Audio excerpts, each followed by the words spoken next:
Kasaragod Periya ഇരട്ടക്കൊലപാതക case പ്രതികൾക്ക് വീണ്ടും parole. ഒന്നാം പ്രതി പീതാംബരൻ ഉൾപ്പെടെ 5 പ്രതികൾക്കാണ് പരോൾ അനുവദിച്ചത്. ഹൈക്കോടതി ഉത്തരവ് പ്രകാരമുള്ള പരോൾ എന്നാണ് ജയിൽ അധികൃതർ വിശദീകരിച്ചത്. പ്രദീപ് നാരായൺ വിവരങ്ങളുമായി. പ്രദീപ്, എന്താണ് ഈ വാർത്തയുടെ വിശദാംശങ്ങൾ? അനുജ, തീർച്ചയായും പെരിയ കല്യോട്ട് ഇരട്ടക്കൊല കേസിൽ ഒന്നാം പ്രതി പീതാംബരൻ, 4ാം പ്രതി അനിൽ, 5ാം പ്രതി ഗിജിൻ, 6ാം പ്രതി അശ്വിൻ, 15ാം പ്രതി വിഷ്ണുസുര എന്നിവർക്കാണ് ഇപ്പോൾ പരോൾ ലഭിച്ചിരിക്കുന്നത്. കണ്ണൂർ സെൻട്രൽ ജയിലിലായിരുന്നു ഇവർ ഉണ്ടായിരുന്നത്. ഇപ്പോൾ പരോൾ ലഭിച്ച ഈ 5 പേരും ഇപ്പോൾ ജില്ലയിലേക്ക് എത്തിയിട്ടുണ്ട്. നേരത്തെ പലതവണ പരോൾ അനുവദിക്കുന്ന ഘട്ടത്തിലും ഏറെ പ്രതിഷേധം ഉയർന്നിരുന്നു. അപ്പോഴൊക്കെയും കടുത്ത വ്യവസ്ഥകൾ ഉണ്ടായിരുന്നു. ബേക്കൽ പോലീസ് സ്റ്റേഷൻ പരിധിയിൽ പ്രവേശിക്കരുത് എന്ന വ്യവസ്ഥ ഉണ്ടായിരുന്നെങ്കിൽ പോലും ഇപ്പോൾ പരോൾ ലഭിക്കുമ്പോൾ അത്തരം ഒരു വ്യവസ്ഥയില്ല.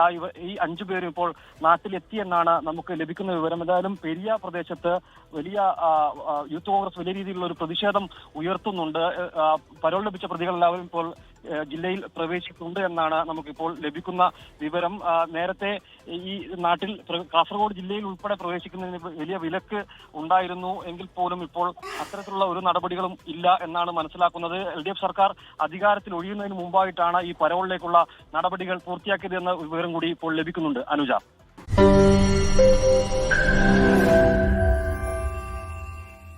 ലോകത്തെവിടെയായാലും ഏത് സമയത്തും 24 വാർത്തകളും ഓഗ്മെന്റഡ് റിയാലിറ്റി പാക്കേജുകളും എക്സ്പ്ലെയിനറുകളും വിശദമായി കാണാൻ ഞങ്ങളുടെ യൂട്യൂബ് ചാനൽ നിങ്ങൾക്ക് സബ്സ്ക്രൈബ് ചെയ്യാം.